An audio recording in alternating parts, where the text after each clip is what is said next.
Assalomu alaykum. Men Ilgimish guruh talabasi Navojon Qo'mito'sman. Bugun elektr mashinalar fanida 3 fazali ikkita o'rmonli transformatorni churchak ulash mavzusida laboratoriya ishini olib boramiz. Biz churchak ulash uchun bir fazani oxirini, ikkinchi fazani boshiga yulaymiz. Biz bu jarayonni boshlaymiz. Mana u fazamizning oxirini va fazamizni boshiga yulaymiz. Bu fazamizning oxirini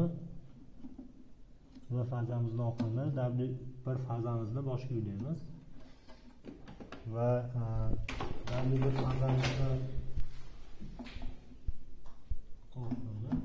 fazamizni boshiga yulaymiz. Ikkinchi o'rnimizda ham xuddi shu jarayon takrorlanadi.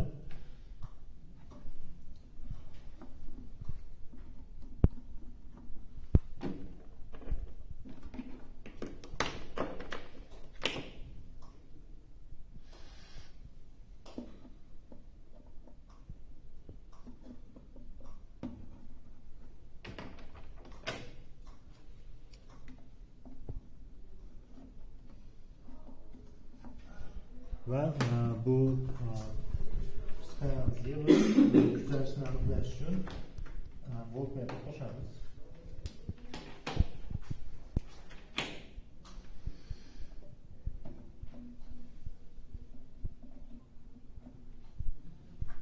Sxemamiz tayyor.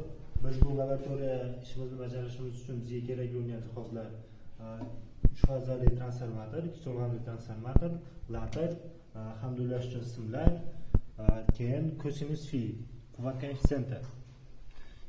Nimamizni ishga tushiramiz, sxemamizni.